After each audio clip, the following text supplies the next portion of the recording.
Добро вечер во емисијата 360 степени. Нема ден да помине без да се појави нов дискутабилен аспект од проектот со Бехтел Јенка за изградба на 4 автопатски делници во земјава.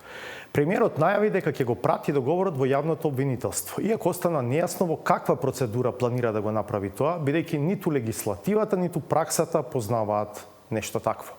Паралелно, под притисок на јавните реакции и дебата, кои првично резултираа со повлекување на измените во Законот за заштита на културното наследство од собраниска процедура, од владата стигна најава за корекции во предлог измените на Законот за работни односи. Според оно што го кажа Министерката за труд, иако група пратеници се предлагачи на измените, се разговара за поставување горна граница за прекувремените часови работа, што ќе бидат дозволени дополнително на 40-часовната работна недела. За ова вечерва во 360 степени разговарам со Маја Атанасова, правник со експертиза во работни односи, инаку дел од Македонското здружение на млади правници. Добро вечер, добре дојдовте. Добро вечер, благодарам на вам поканата. И Снежана Камиловска-Тарповска, проектен менаџер во Македонскиот центар за меѓународна соработка или МЦМС, кој е дел од платформата на граѓански организации за борба против корупцијата. Не знам дали добро ве представив. Проектен координатор. Секако, исто да од вас била. Добро вечер. Благодарам и вам што сте дел од 360 степени. Ќе почнам со вас, Камиловска-Трповска.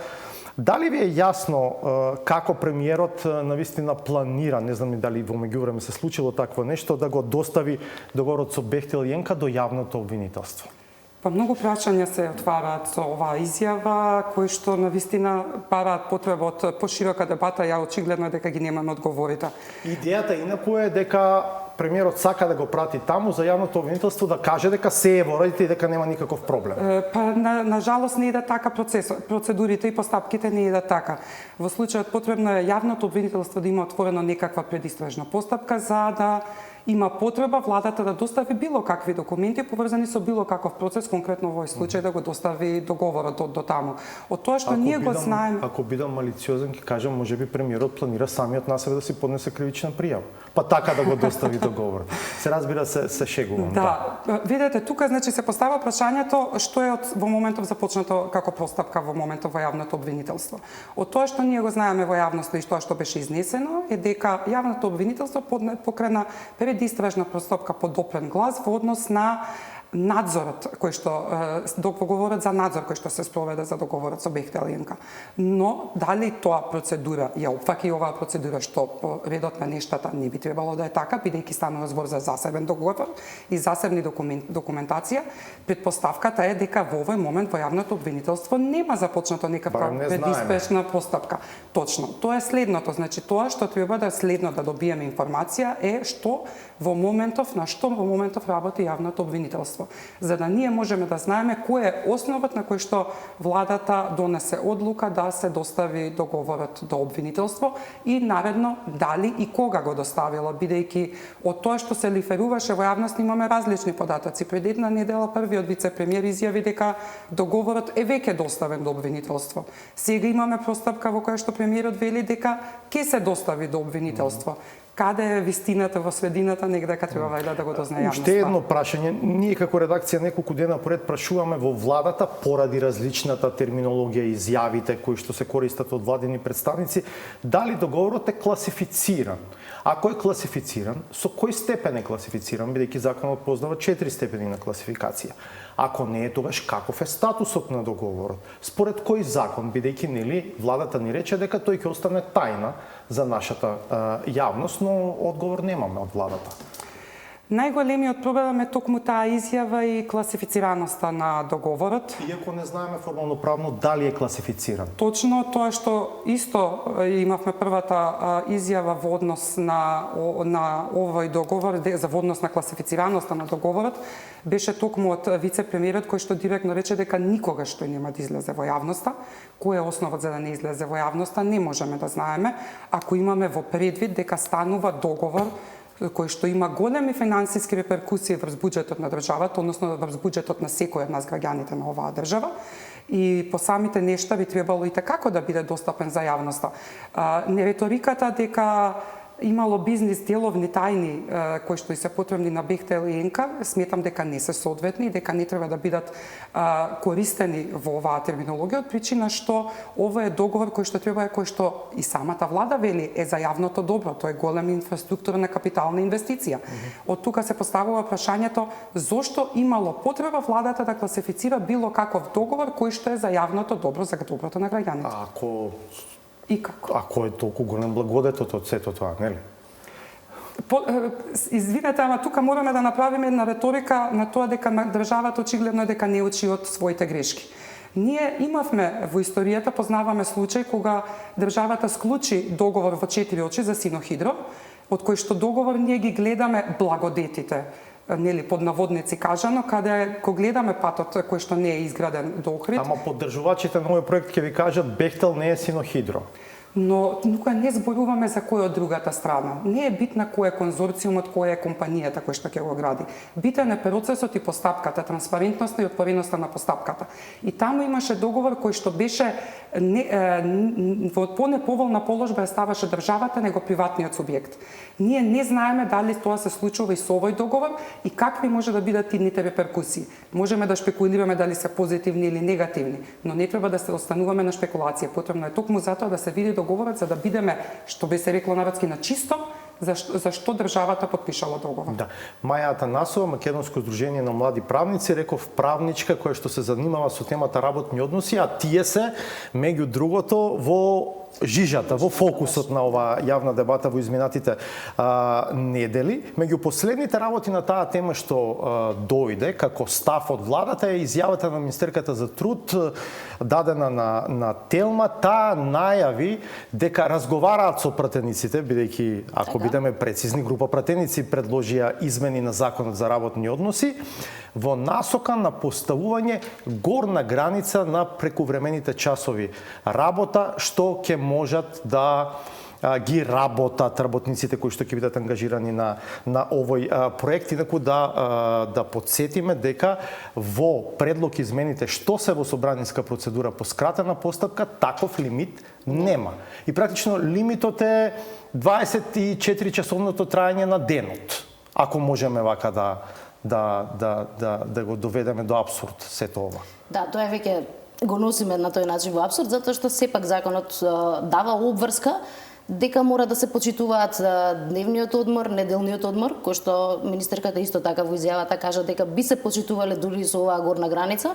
Меѓутоа, искрено, со така поставена одредба, не сум сигурна на кој начин тоа ќе се изведе. Дали сепак гледате, макар и она зрно позитивни аспекти во оваа изјава на министерката? Дека ќе се врати на доработка законот, многу позитивен аспект.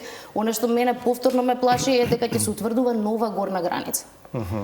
Искрено, од ова што досега го имаме како информации, потребата за нешто такво не ја гледаме.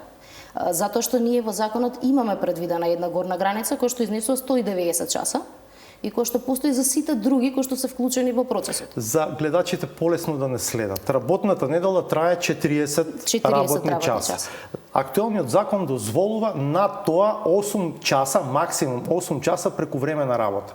Но како оди прогресијата кон една година, на годишно ниво прековремените часови не смеат да бидат повеќе од 190 на кумулативно ниво, на годишно ниво. Сега, со предлог измените што беа предложени за овој проект, се дозволуваше прековремената работа да трае и над 8 часа дневно и над 190 часа годишно, без да се каже колку над тоа.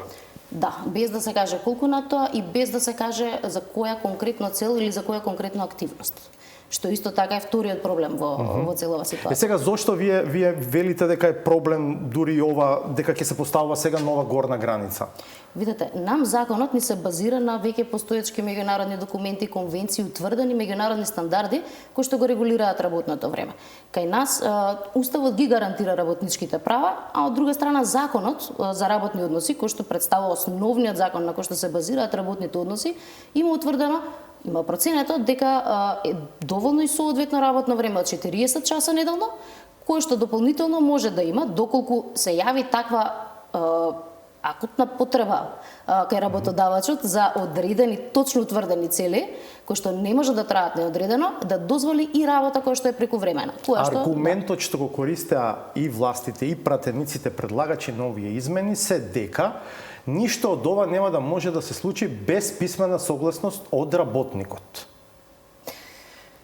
Да, тоа е уште еден многу голем проблем, бидејќи на хартија тоа звучи како ние да го штитиме работникот, во пракса сите знаеме дека работникот нема да се чувствува не само за оваа конкретна ситуација, туку во било која ситуација од работните односи, нам работникот се уште не ни се чувствува доволно сигурен да не подпише изјава со која што ќе се согласи за прековремена работа. Така што и овој аргумент не држи вода. Меѓутоа, јас повторно би се вратила малку назад на деталот зошто мислам дека 190 часа во моментов се доволни, додека не се докаже спротивното. Утврдена е таа граница дека е доволна за сите други лица да работат по неа. Во моментов ние немаме образложение, отколку што го можеме да го видиме во законот, зошто другите механизми кои што ги нуди законот за работни односи не се доволно добри за да ги заштитат работниците од дополнителна прековремена работа. Ние имаме механизам кој што е наречен работа во смени. Ние имаме прераспределба на работно време. Исто така имаме и можност за дополнително вработување на луѓе доколку имаме потреба од нешто што мора да се заврши, а во моментот лицата кои што не се вработени тоа не може да го направат. Потребно ни е образложение да видиме она што ќе оправда целта на зголемување на границата на прековремени часови само за оваа група. Во моментов ние тоа го немаме. И во моментов немаме ни образложение зошто не се користат другија механизми. Дел од аргументите кои што ги слушаме се дека ако сакаме овој стратешки проект да заврши во роковите кои што се споменуваат, тогаш ќе треба дел од овие работници понекогаш на градилиште да остануваат и 10 и 12 часа и така натаму, и дека поради сето тоа се потребни ваков тип на измени. Повторно, мораме да видиме зошто не се користи друг механизам, зошто немаме втора смена, зошто во часовите кога можеби не се потребни таму на лице место не се прераспределат, зошто сме врзани, поевтино вака. Зошто сме врзани, да. Дали е навистина поевтино, ако го земеме ризикот кој што станува збор за градежници, нели? Главно ќе бидат градежници. И покрај тоа што законот онака како што е во моментов не ја ограничува дефиницијата дека тоа ќе бидат само луѓето кои што работат на терен. Во моментов како што ја читаме дефиницијата може да се однесува на било кој. Меѓутоа, дали ги зимаме предвид проблемите што би настанале понатаму? Например, луѓе кои што работат на терен, знаеме и од статистиката дека се многу поподложни на повреди на работно место. Всушност, една од причините поради кои што во 35-та година, во 1935 година, Меѓународната организација за трудот носи конвенција за регулирање на работна недела од 40 часа, е токму и таа, дека луѓето кога се преработени, многу полесно се повредуваат и тоа дополнително влијае и на нивното здравје и неспособност на работа. Така што, да, можеби, не знам, не сме ги виделе пресметките сега го повторно, можеби е ова поевтината варијанта за да се ангажираат работници, меѓутоа дали е навистина поевтината варијанта што нам во иднина ќе ни значи заштита на работната сила, заштита на работникот и неговото семејство. Разбирам. Камила Скадрбовска, реков доаѓате од МЦМС, една од 17 или 18 организации? 17. Членки на платформата на граѓански организации за борба против корупцијата, вие пред известно време, кога овие предлог закони се најдоа во собранието по скратена постапка, побаравте од пратениците да се издигнат над себе и да ги повлечат. Тоа не се случи или делумно се случи, беше повлечен само законот за заштита на културното наследство, за тој можеби имаше и најмногу реакции, Еснавските здруженија реагираа многу бурно. Може за делумна реакција да сметаме оваа најава дека ќе се интервенира сега во предлог измените на законот за работни односи, но другите закони се во собрание по скратена постапка останаа, пратениците не ве послушаа. Да, тоа што го побара платформата беше да се тргнат од дневен ред и да се отвори една јавна дискусија, значи да се побара јавна дискусија по однос на предложените закони, за да видиме од каде произлегуваше во тој момент потребата за истите да се донесат. Бидејќи ако се вратиме наназад, во тој момент не се ни дискутираше за договорот не беше нигде спомнат, подоцна почнаа да протекуваат повеќе детали околу тоа што предвидува самиот договор.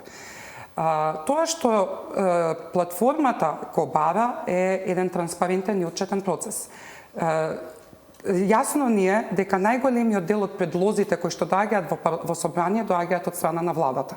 И секоја чест што пратениците решиле да направат предлози на закони кои што на некој начин ќе доуредат некоја материја. Но тука се поставува прашањето како го направиле целото тоа. Значи, ние имавме предложени 9 измени на законски решенија. Во сите тие 9 измени учествувале 15 пратеници. Едните исти пратеници се подпишани на сите тие предложени измени.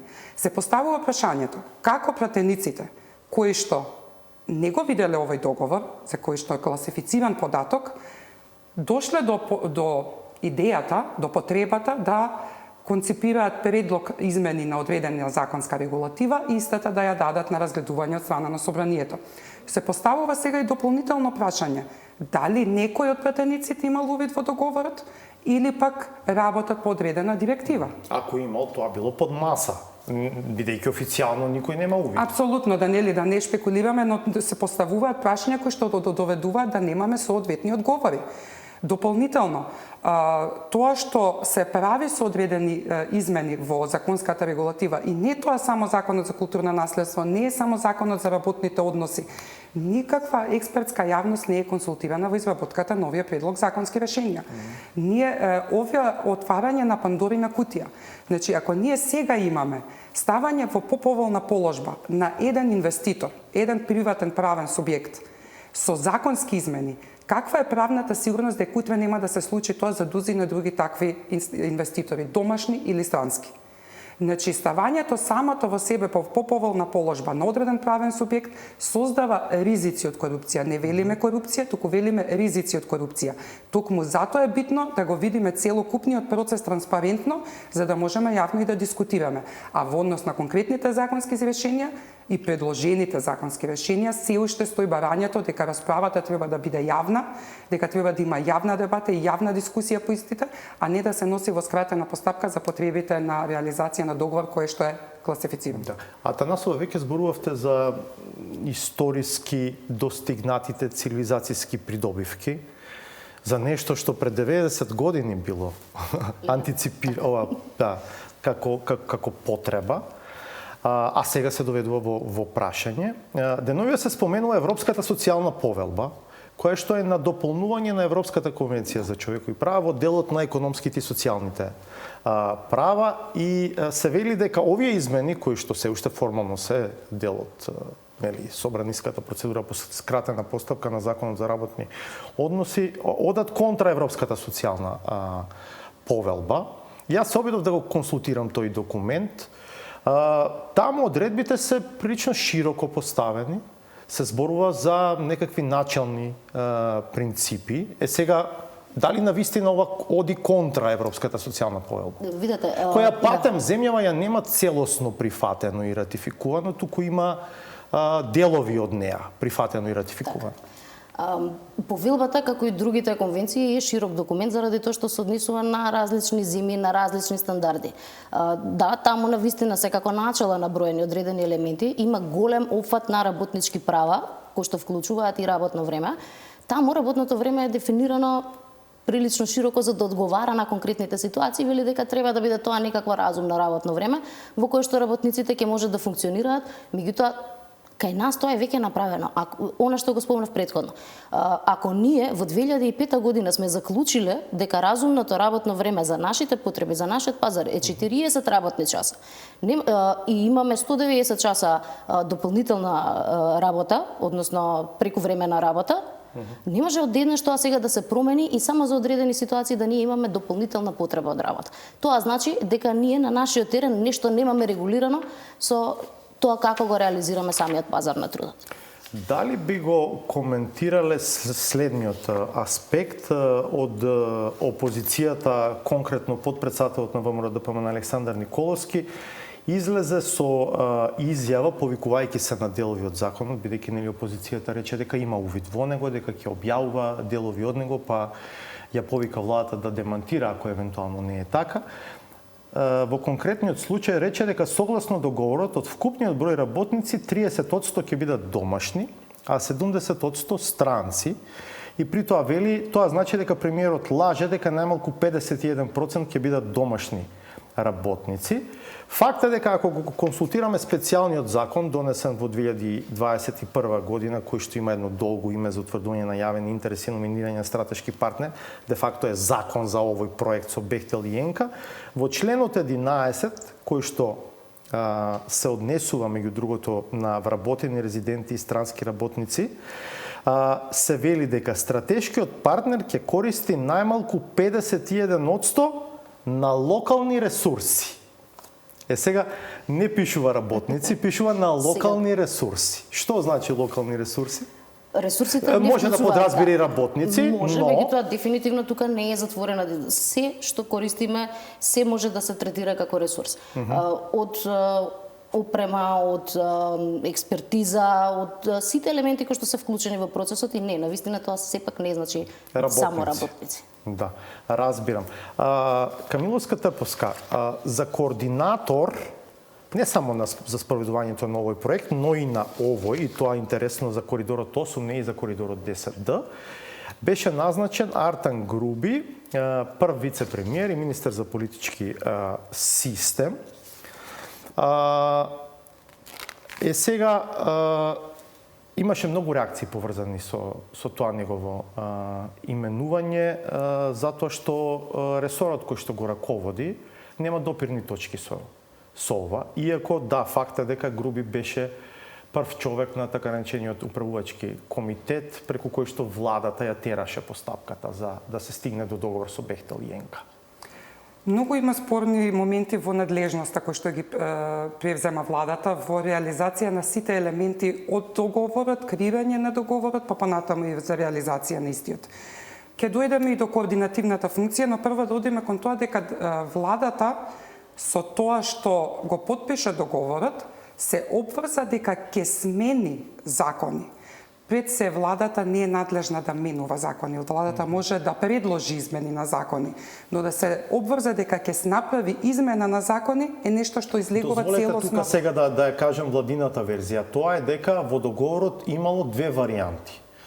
Варијанта која што се базира на актуелната законска регулатива и втора варијанта која што се базира на предпоставка на сменети закони. И тоа е нивното образложение, дека не е точно дека прифатиле нешто и влегле во земање обврска за нешто што не постои. Дополнително, тогаш ако е таа теза така констатирана во самиот договор, државата сама себе се, односно владата, ја довела државата во понеповолна положба, бидејќи не може со сигурност да констатира и да потврди дека ќе бидат изменети законите кои што ги предлага.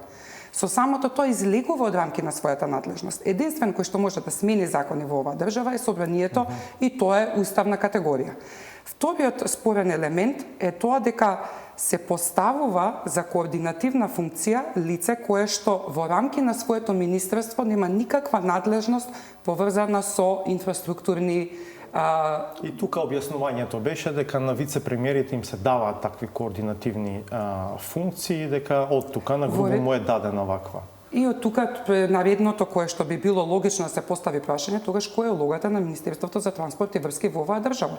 Ако ние имаме национална транспортна стратегија, која што е донело во 2018 година, Министерството за транспорт и врски важи до 2030 година, во која што сите овие делници кои што се предмет на договорот со Бехтел и Јенка се дел од самата национална стратегија транспортна и за кое што децидно е надлежно утврдено дека Министерството за транспорт и врски е надлежно за незино реализирање во соработка со регулаторните тела од областа, тогаш се поставува прашањето која е улогата, кој е релевантен во целиот овој процес. А кој ќе ја спроведува утре таа национална транспортна стратегија? Дали тоа ќе биде вице-премиерот? Дали ќе биде Министерството за транспорт и врски? Дали вице-премиерот ќе му се прошират мандатите и надлежностите на неговото ресорно министерство? Затоа што знаеме дека е во процес нели на реорганизација на државната управа. Дали можеби Министерството за политички систем во своите ингеренции ќе ги вметне елементи од транспорт и врски? Многу прашања произлегуваат кои што не даваат соодветен одговор, а надлежностите кои што си ги зима владата се надвор од надлежностите кои што се даваат согласно закон за влада. Владата зборува за координирана хистерија кампања против овој проект. Како се вели, ДУИ ја обвинува ВМРО ДПМН за антиалбанство, за тоа дека е против ЕУ и стратешкото партнерство со Соединетите Американски држави, дека се води безмилосна кампања против овој проект. Каков би бил вашиот коментар како на човек што е активен во граѓанското општество? Сега не барам да коментираме конкретни партиски ставови. Не, апсолутно не. Да. Меѓутоа, искрено, сите сакаме да видиме дека одиме напред, дека се реализираат проекти што се од наше значење, меѓутоа не по цена на владење на право и не по цена на повреда на човекови и на работнички права. Сигурно има начин кој што можеме да го реализираме, сигурно има начин кој што можеме да го најдеме, доколку се даде простор да се сработат законите онака како што треба, за сите страни да бидат задоволни. Меѓутоа, пораката е таа, не по цена на владење на право и не по цена на човековите права. И за вас истото прашање. Тоа што треба да се констатира тука не станува дали е некој против некого или нешто. Напротив, треба да сватиме дека сме на заеднички сме на ставот дека е добро да се креираат инфраструктурни проекти, капитални инвестиции со државата кои што ќе предвидуваат подобра иднина. Нас ни е јасно и на сите и го очекувавме ова правење на автопати години и години наназад. Ова е нешто што е барано и од јавноста. Но битно е како ќе се тераат процесите. Затоа што ако процесите не се транспарентни, не се отчетни, доведуваат поволна положба одредени правни субјекти, без разлика што праксата покажува и барањата на тој правен субјект биле такви, ризици од корупција постојат. Дополнително се доведува во прашање зошто се одлучи повторно, имајќи го искуството, да се прават договори на некој начин во 4 очи. При постоење на правна регулатива која што е добро оценета од меѓународната заедница, конкретно Законот за јавни набавки, кој што е правен во соработка со меѓународна заедница и се покажал како успешен во минатото. Добро, благодарам што бевте дел од 360 степени. Благодарам на поканата. По паузата е новата саботажа.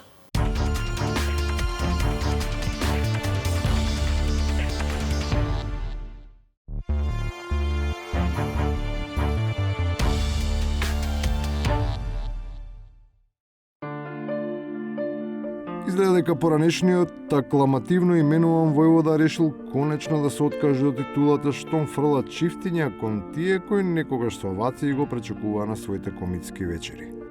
Уште поинтересно е бидејќи лице чие име никако да биде избришано од американската црна листа, прави список на кочничари за влез во западниот свет. Cilët janë elementet mrenda në Ballkan që momentalisht bëjnë pengesa bashkimit evropian? Србија, Вучичи, edhe ВМРО-е. Кревањето на рампата зависи пред се од волјата на граѓаните кои се нели во право дури и кога грешат, што се однесува до политичарите кои треба да понудат поинаква перспектива од рампашката. Известно е дека имаат некаква концепција, иако не до крај јасно искристализирана. Јас сакам да бидеме Хрватска, не сакам да бидеме Турција. Имаме еден проблем за да бидеме Хрватска и Турција. Немаме море. Да, секако ќе беше подобро да имавме море, но и вака не сме лоши. Кај не беше крајот, дека партијата со светите букви го реализираше своето конгресно ветување и трнеше кон сол. Немаше да ги има ни нивици, ни французи, а ќе го имавме Егеот, касата ќе беше претешка.